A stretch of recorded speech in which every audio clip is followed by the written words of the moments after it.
Thank you guys all so much for being here today. I'm super excited. As I was walking out, my 4-year-old was carrying my 8-month-old, and he was like, "I love him so much, Mom. I want to like hug him and just pop his head off." And I was like, whoa, that's like very energetic. But then I got here and I saw everyone, and I was like, ooh, like I kind of get what he was feeling. Like, I'm very excited.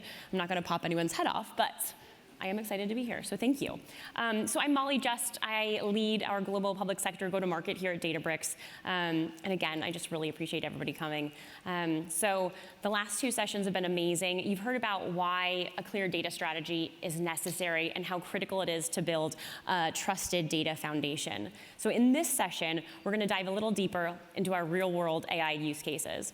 You'll hear from the CTO of Leidos about how Leidos is using Databricks as a customer for business transformation, as well as how Leidos and Databricks are partnering to deliver these same capabilities to public sector customers around the world.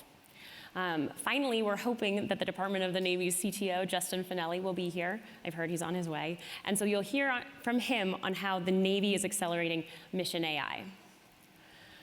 So before we hear from our amazing guest speakers today, I want to take a few minutes and set the stage from like a high level, no pun intended. I think right now, you all are probably seeing this. Every organization, public sector, private sector, is realizing that they need to be a data and AI company, and that data and AI are critical to achieving their actual mission outcomes.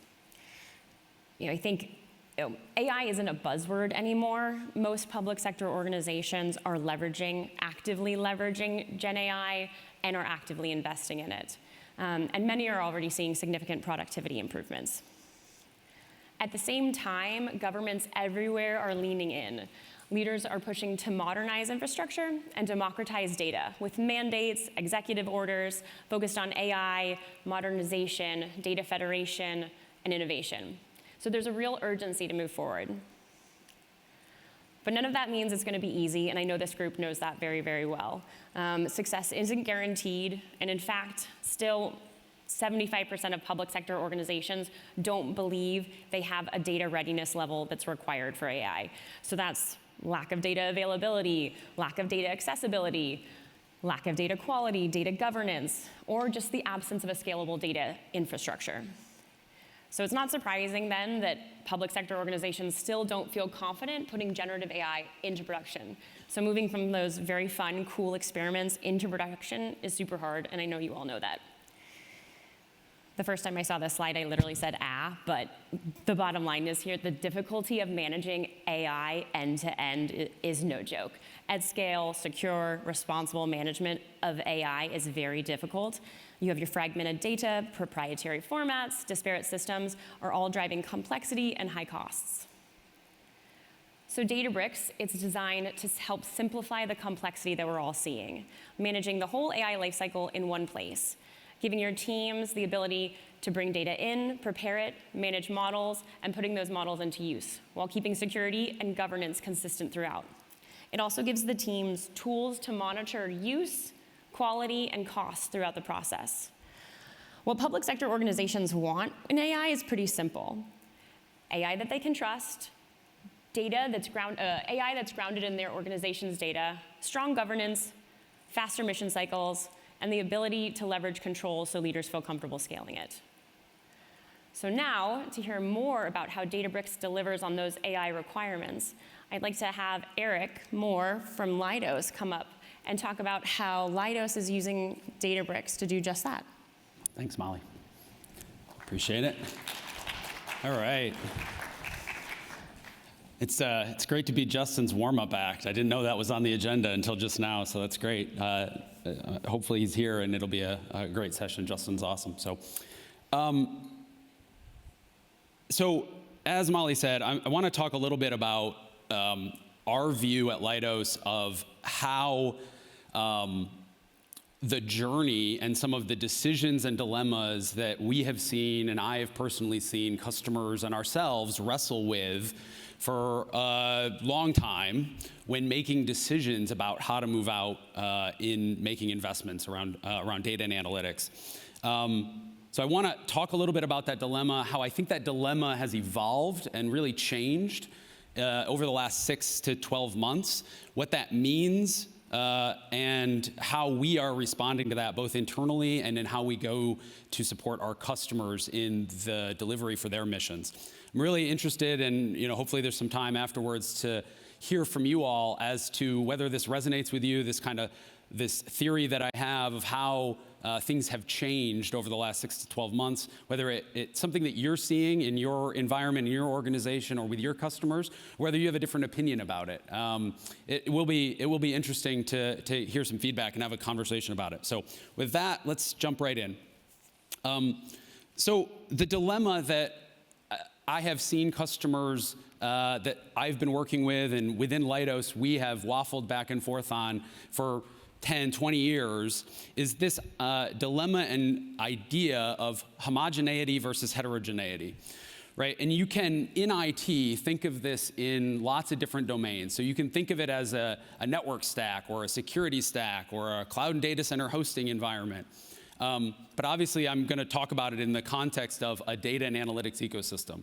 And what I mean by this idea of heterogeneity and homogeneity and the dilemma between these two approaches is I've regularly seen customers, and again, internally within Leidos, debate the value of one approach versus the other, right? So on the homogeneity side, this is the concept that you fully adopt a vertically integrated ecosystem from a single vendor, and you prioritize maximally extracting the value of the commercial investment in that ecosystem. And I've seen customers take that approach. We in Leidos at various points in time have taken that approach. On the heterogeneity side, the concept is that you're focused on reducing vendor lock-in and choosing best-in-class bespoke solutions at individual point capabilities and stitching them together in a way that is very purpose-built for your mission or your particular business outcome. And what I learned over the last 2 decades, helping customers navigate this and working internally to navigate this, is I've come to the conclusion that historically there actually isn't a wrong answer to this question. I used to think there was a right approach and a wrong approach, but I think has been more important is understanding the trade-offs that you're making when you choose one approach versus the other. Being committed to the approach that you're taking and being really thoughtful about optimizing your implementation to maximize the pros of the approach that you're taking and minimizing or mitigating the downsides of the approach that you're taking. So I think of this as an idea that there's like a local maxima of value on either end of this spectrum. And I think historically, that is how I came to think of this problem. And I would work with customers to say, hey, if you want to go one way or you want to go the other, we can make either one work, but we have to understand the trade-offs and we have to be committed to the approach we're taking. My opinion on this has changed, and I believe now that this idea that there's a local maxima on either side, that you can find an equilibrium point that delivers value for you in the right way on either end of this spectrum is not true anymore.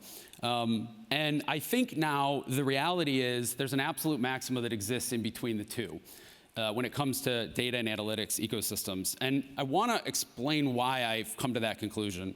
So the reason for that is that the pace of change that is occurring around technology and capability in the market over the last 6 to 12 months in this space has broken that pre-existing approach and model. So why do I say that? Well, it's probably worth at first rewinding maybe 5 to 10 years. And I think Omar did this. For anybody that was in the previous session, he kind of did the same mental exercise. But my thinking is if we rewind 5 to 10 years, many of us would probably be in a room like this, at a conference like this, and we'd be talking about all the transformation that's occurring and how things are dramatically improving and all the technology and capability that's being brought to market. The reality is, with the hindsight of today's environment, I think we would all actually look back and say we were actually in a period of significant stability. Things were not transforming step function changes in capability at the pace at which maybe we felt like was true at the time. And so because of that stability, we actually were in a world where there was a significant degree of commoditization and parity occurring within the ecosystem and the vendors and capabilities that were available. What that meant was that you could pick one of these two approaches and be really thoughtful about its implementation and be successful. So think about the homogeneity side, right? You could pick an ecosystem that you wanted to dive deep into, you wanted to be heavily invested in, you wanted to maximize value extraction from, and the reality is you were not likely to miss out on a tremendously transformative capability that was going to magically appear 6 months later and completely obviate the choice you made of ecosystem to adopt. On the other side, you could make investments in building bespoke, custom integration of these individual point solutions. You could make that investment with confidence that that individual point solution was still going to be relevant for 2, 3, 5 years. It may not be industry leading that whole time, but it was still going to be useful, relevant, and not completely obviated. So you could amortize that investment out over a period of time, and you could get return on that investment. So you could land on either side, and you could make it work. But the pace at which things are evolving now means that's just not true. And so we had to try to find a middle ground. We had to try to find a different approach, both for ourselves and our customers, that allows us to be dynamic in the environment that we're all experiencing today, maximize our ability to pivot, to be flexible, and to deliver value at the pace at which new capabilities are being delivered. And so we set out to think about, well, what are the core principles that would allow us to find that new approach? We have a bunch of them. I'm going to talk about 3 of them because I think they're the 3 most important. But the first that I really want to highlight is this idea that we have to accept and embrace distributed data. We have to stop fighting against it and thinking that we can live in a world where we consolidate all of our data together and that's how we're able to extract value and analytics out of our data. It's just a fallacy. It is not real at this point. The pace at which data is being produced and the places in which data is being produced continue to accelerate, whether it's at the edge, in the cloud, on-premise. It is not going to slow down. And so we have to accept and embrace that fact. The second is that we want to focus on data products and not data platforms. So what do I mean by that? Well, what I mean is in a dynamic world where things are changing this fast, we want to focus our attention and energy on the things that have sustained value to the organization. That's the data. The data is the thing that has the intrinsic value to the organization. The platform is the tool to extract value from that data. And so we want to focus on data products, not on the data platforms. And then the third, and it's a corollary to the second, is we want to focus on portability of those data products. And the reason this is so important is because you can do all the right things focusing on data products and not the platform, but if you aren't thoughtful about using open standards and open frameworks to implement your data products with an eye towards portability, you will inevitably find yourself locked in to a platform. So you will have thought you were doing all the right things and still found yourself stuck in a world where you're not able to adapt in a way that you want to. And so distributed data, data products, not platforms, and data product portability. Those are the core elements of our approach to this middle ground in this dynamic world. And so we set out to find partners that could help us implement that vision. And for us at Leidos, nothing we do is small scale. Everything is enterprise scale or nation scale. And nothing we do is greenfield. Every environment we are going to go into has pre-existing data, pre-existing systems that we have to adapt and absorb and otherwise transform. And so we needed a partner that understood how to operate in those environments, and we needed a partner that was aligned to our principles and understood and really embodied them. And that partner for us was Databricks. And so I like to think of what we're doing with Databricks as a open standards vertical integration, which may sound a little bit like an oxymoron, but what I mean by that is it's an approach for us to be able to get the value of that homogeneity system, that vertically integrated system, without the drawbacks of that system, that enables us to have the value creation of the heterogeneous system without the delays in the high cost of implementation of the bespoke integration that ultimately comes with that. And so that is what we've been able to achieve and ultimately been able to do with Databricks. And so that is not just a cultural philosophy, really importantly. This is something that we are already delivering to customers and implementing internally, right? And what this allows us to achieve is something that has been really elusive. You know, Omar, in the previous talk at One, talked about this quite a bit, about the idea of data silos. What this is allowing us to achieve is real, true enterprise scale adoption. That is something that people talk about, but has really, really been hard to achieve when you think about what it really means to have enterprise scale adoption. That foundation of enterprise scale adoption allows us to accelerate the collection and production of intelligence, and then ultimately tailor that intelligence specifically to an individual organization, to an individual mission, and thereby delivering outcomes at the pointy end of the spear where mission impact can be absolutely maximized. So we're really excited about what we've been able to achieve already. This is a new approach that we have undertaken over the last 6 to 12 months that we think is purpose-built for the dynamic elements of today's environment. Really, really excited to talk to you all after the session about your thoughts and your experience in this, how you're adapting to the pace of change that's occurring within the data ecosystem and AI ecosystem that we're all trying to maximize value from. But with that, I'm going to hand it back over to Molly, let her bring Justin up on stage, and I look forward to talking to you all after that. Thanks. Thank you so much.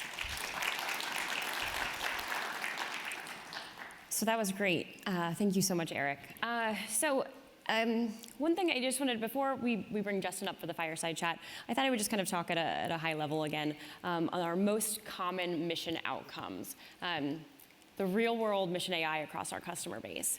So, you know, I kind of bucketed this in three ways.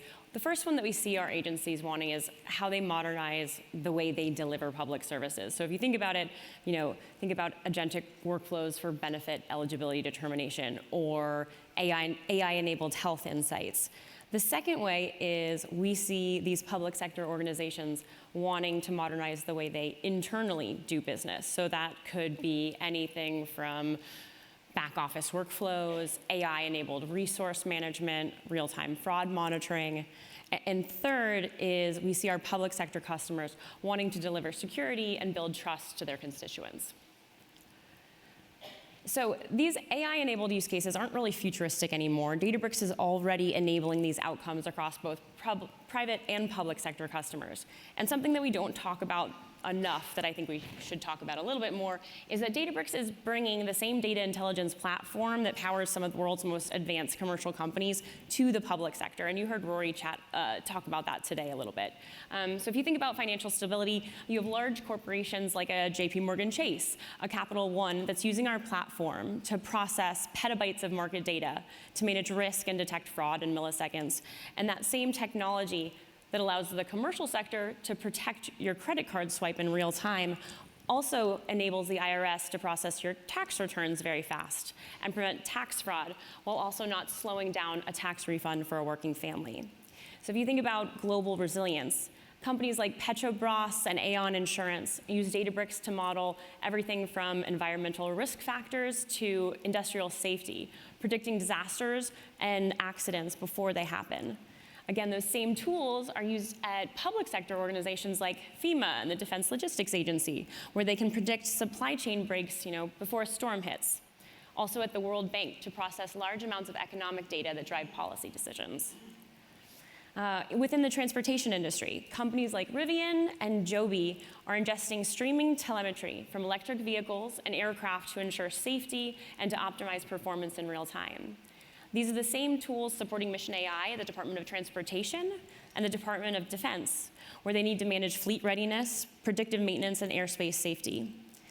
You can think about upskilling the workforce. So commercial companies like Udemy and Coursera use our data intelligence platform to personalize learning for millions. And we apply that same data intelligence engine to the best universities around the world to personalize learning journeys, as well as identify at-risk students early.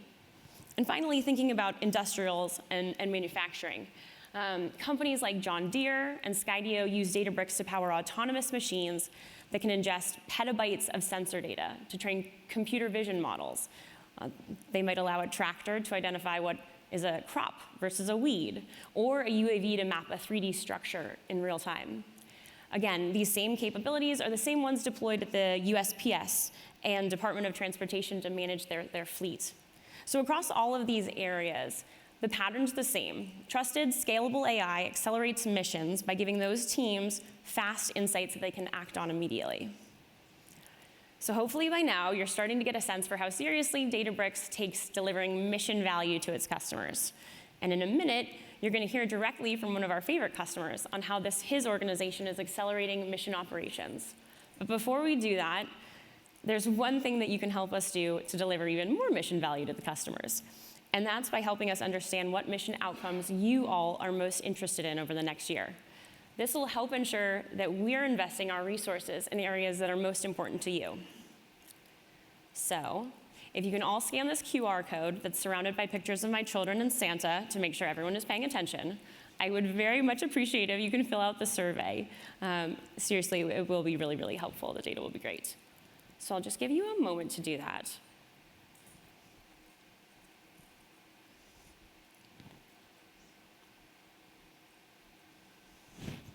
And while we're doing that, without further ado, I would like to invite one of my favorite technology leaders up to the stage so you can hear from him directly on how the Navy's accelerating mission operations with AI.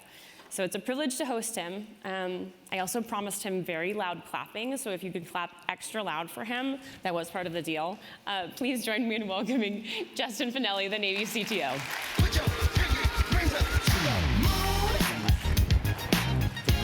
Thank you.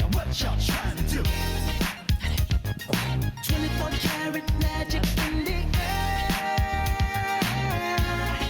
Head to toe so clear. Look out. Pop, pop, it's showtime. This is like very appropriate walk-up music for Justin. I was very pleased. We can leave that in the background and kind of do this rhythmically. This is a hype group. I do like that. So thank you for being here. I know that you're very busy, so we really appreciate it. I sprinted, and this group is worth it. He absolutely did really sprint, so I want everyone to, that is 100% true. So last night when we were talking about this, he made me promise the loud clapping, which you guys absolutely delivered on. And the second was hard questions, so hopefully I can deliver on that. I may have been dozing during that. We'll see. So you're allowed to pass on any question, by the way. I wanted to keep this snappy and moving quickly. So let me start. Justin, you have famously said that innovation adoption is a contact sport. In the Pentagon, that usually means endless meetings, as we both know. But real contact sports leave bruises. Who or what process are you currently tackling the hardest? Good question. So an interesting thing that's happening right now is I think there is less contact.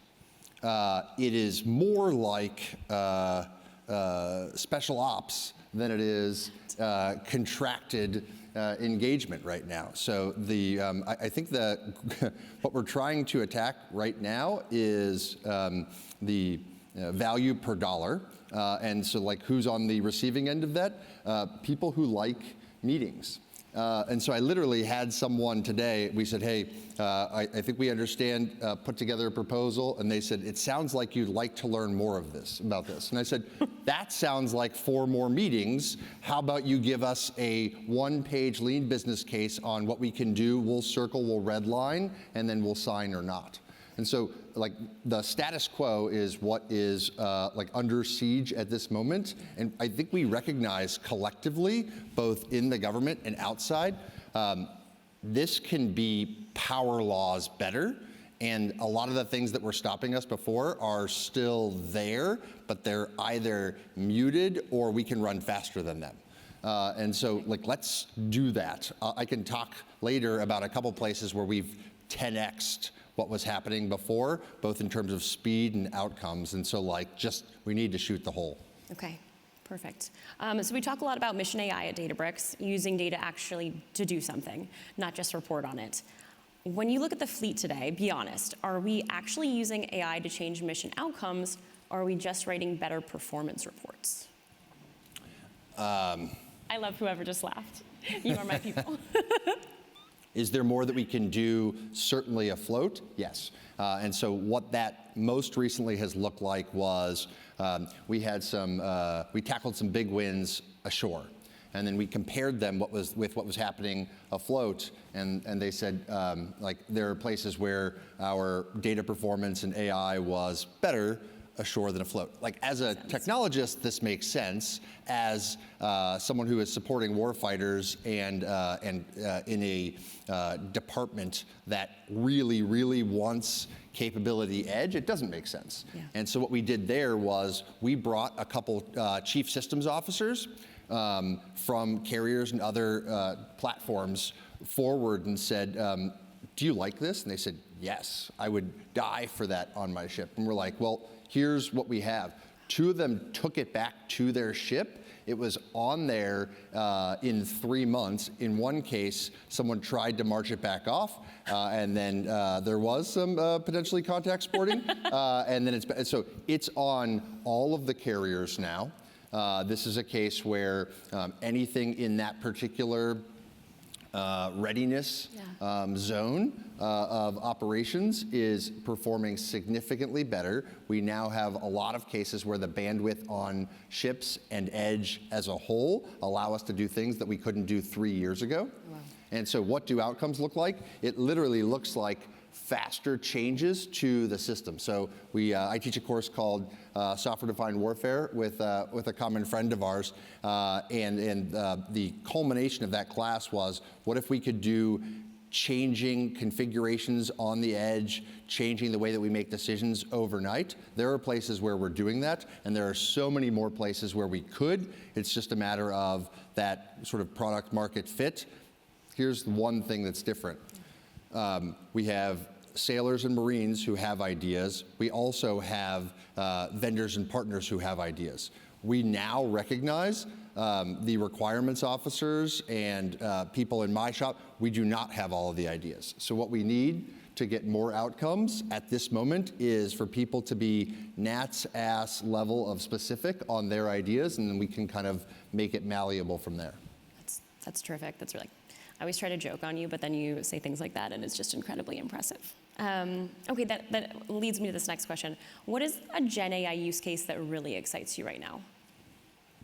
So I want to answer this 2 ways. One is like based on GenAI.mil coming through. I think we're going to, and so this is kind of obvious, but I think we're going to have that in the hands of more people in a streamlined way. And so just at the absolute baseline of this, the last speaker spoke about ROI. I love the use case that gives sailors back the most possible hours. And so we will absolutely rank them based on impact. Whatever one does the most for them is our favorite in terms of like, and so like literally outcomes is how we're prioritizing. What is most interesting to me? Well, there are some like sticky problems from an optimization perspective that we couldn't get after. I spend a little bit more time with money than I'd like to. And so if we could tell the here is our buying power story within acquisition as we move to portfolios, I think that would be a really interesting GenAI case to say, hey, here are our 12,000 systems. Yeah. Where is our best case for doing that hunting, doing that contact sporting, and then scaling what really, really works? That makes sense. Feel free to pass on this, but everybody loves talking about innovation and adding new shiny toys. Nobody likes talking about divestment, with maybe the exception of you sometimes. What is your favorite zombie system that you're trying to kill right now? So we have a lot of data environments. We have a lot of cloud instances. At one point, one of the hyperscalers told us they didn't know how many cloud instances we had on their cloud. That's how many. And so this is suburban sprawl that we just want to get in front of. I don't think anyone designed the city that way, but reducing the number of data environments without reducing capability will improve value. Yeah. And then similarly, cloud instances, like that is the blueprint. We've already done some of it, but like it's the best kind of like moment for if you are hiding data at the NIPRNet or unclass level and someone can say, hey, we can do this more efficiently. We just like that. Here's the same problem. Let's get tactical for a second. The same problem is always, we have an overlap of data, but there are 2% of the system is transactional and nothing else does the transactions, and so we can't move them. And that has left 10,000 systems in their place for the longest time. Where we can consolidate that into a platform where we can rank order it based on ease of migration and return on investment, we want to do that divest to invest. And so what's different now is we're doing a little bit more judo, where it's not this team of government people who are trying to rack and stack, and we'll get back to you in a little while. If companies are coming to us to say, hey, this one Dart takes out these 5 data environments, we're saying go. Oh, wow. Terrific. All right. If we gave a Databricks notebook and full data access to a petty officer on a destroyer today, what do you think they would build that a contractor never would? So we know this about cyber. I think we can sometimes forget it as it relates to kind of everybody else, which is the unsexy stuff is how we spend too much of our time. I have seen a lot of military folks who are like literally chomping at the bit to serve and protect all of us, and we can weigh them down with overhead. And so I would say that like one of the first, last time I was on a cruiser, and then like almost every time I'm on an amphib, they're like, can we not do this thing anymore? And so that's maintenance functions. And so we have probably a few like decent maintenance functions that'll work disconnected. But if we could have something there that allows us to do more predictive on the supply chain side, I think that goes pretty differently. And then similarly, hey, any task that these guys are doing on a regular basis, show here is all of the ways to do it, here are the highest impact ways to do it, and then take it down. So I think they just want more time back so that they can serve better, sleep a little bit more, and then just overall have situational awareness that we have the data for right now. Yeah. We need closers to help on the back end for that to be like kind of the norm as opposed to the heroics. That makes sense. We often talk about leveling the playing field. I don't really want a level playing field. I would like an unfair advantage for the US Navy. Where does data and AI give us that unfair advantage right now? It's a room full of, the lights are bright, so I can't totally tell how many nerds are here. I am one. I saw some thumbs up. I feel like it was. This is the coolest thing in the world. If we build a huge lead and increase deterrence, all of us are exceptionally valuable to national and world security, right? And so, like, my money often goes to, hey, here are ways that we can improve our budget. In general, I think of the purse as like a pretty powerful mechanism, but our decision making, the way that we're breaking this up in general is enterprise. So the back end activities, usually thought of as, like I mentioned, not sexy, actually do improve our readiness, improve our supply, improve how we do everything. That feeds more than it ever did before the warfighting and the intelligence. And so as we clean up enterprise and use that to inform warfighting, and as intelligence informs warfighting, and potentially as enterprise informs warfighting, so that's my answer, we can do all of this in a more integrated fashion. That's a great answer. All right, so I feel like people right now they're talking about kind of lengthy procurement cycles, and what I think there's a large narrative out there that like we need 2-week threat cycles. When you look at your roadmap, what is the one thing keeping you up at night because it's moving at the speed of molasses versus the speed of relevance?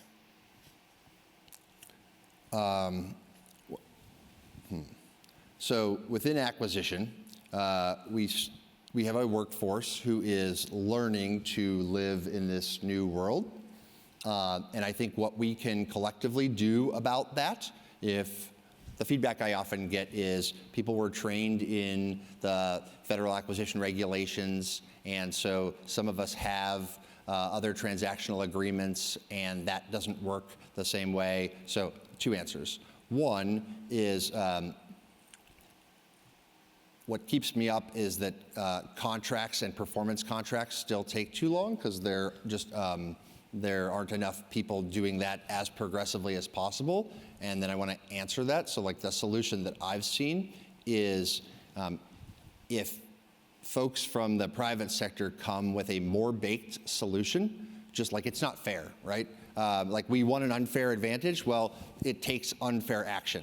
And so like it's just not enough to meet us 50-50 because there are so many people that I'm looking at who are like very, very capable. And so getting a deal to the 20-yard line still means 5 more meetings.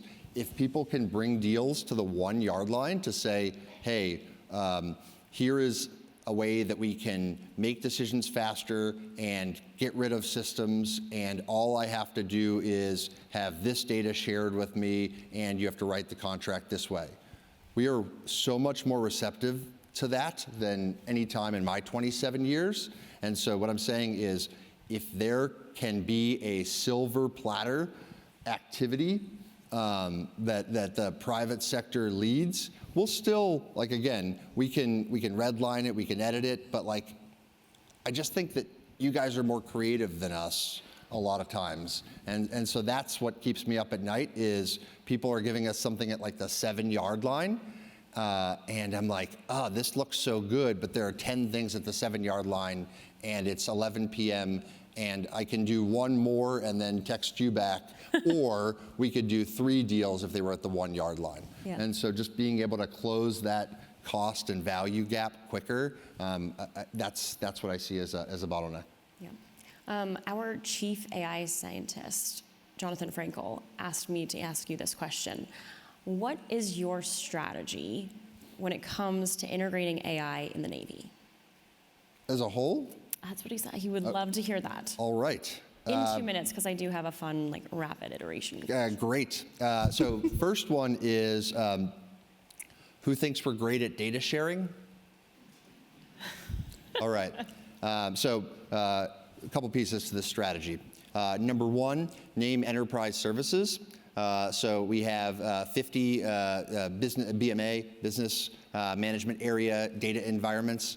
If we have a overall, here is the enterprise service that we're using. Here is the clock that transparently we are showing people either migrated or they have trouble migrating, and then we're going to help them with carrots or sticks. That's number 1, enterprise services and transparency visibility. Number 2 is any policy impediments that we have, data sharing or otherwise. We want more light of day on that. And so we've drawn up some new policy changes. Number 3 is we measure outcomes, and that is less like, hey, here's the system or here's the process. That forces us to fix the big problems, and that's a little bit more on the backs of a few people who get to escalate things really quickly. But we have shifted to talking about outcomes. We've kind of like prototyped. We're ready to scale that. And so I think that's the 1, 2, 3 on how we do this differently, and then repeat. That's a good one. All right, the next few questions are kind of rapid iteration. Tech debt or culture debt? Everyone's probably seen the innovation diffusion curve, right?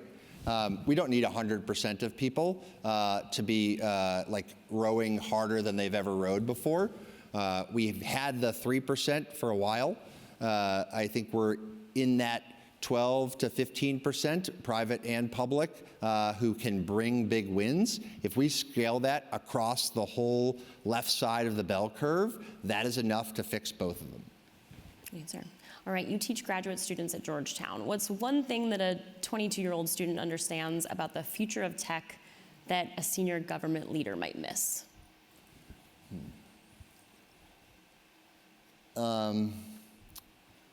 How dynamic it is on like a weekly basis. So from a, like, you have to pay attention. I see people who are learning new tricks faster than they were before. And so the way that I think about this right now is it's not about Molly or me, it's about me plus AI and what result are you getting from that. And so I think there's like an increased recognition in the young people. I need a team of 3 people. That's actually more effective than a team of 15 people. There are still folks in the government who are like, I think we need 30 more people. Brooks Law is like 40 years old. More people does not solve that many problems anymore. Yeah. And so I think it's really well understood in industry right now, the revenue per employee. I think if we can get that down, or if industry through wins can teach us to do the value per government employee or the value per dollar on a contract, then we're absolutely winning. Okay, that leads into this question. We're in a room full of industry. Can you finish this sentence? If you want to work with the Navy on AI, don't bring us a slide deck, bring us a lean business case that shows either a divestment opportunity. This isn't fair because we understand our business. You might not. Please just help figure out our business, show us where we can do a divestment, and then show or estimate the baseline and show how much better you are than the baseline. And if there are wins you've already gotten like that, we're allowed to brag for you. Here's the deal. It's in everyone's best interest for this to be the golden era of public-private with enough data to tell win stories. We know from relationships that you need to hear good news a lot more than you need to hear bad news because it sticks.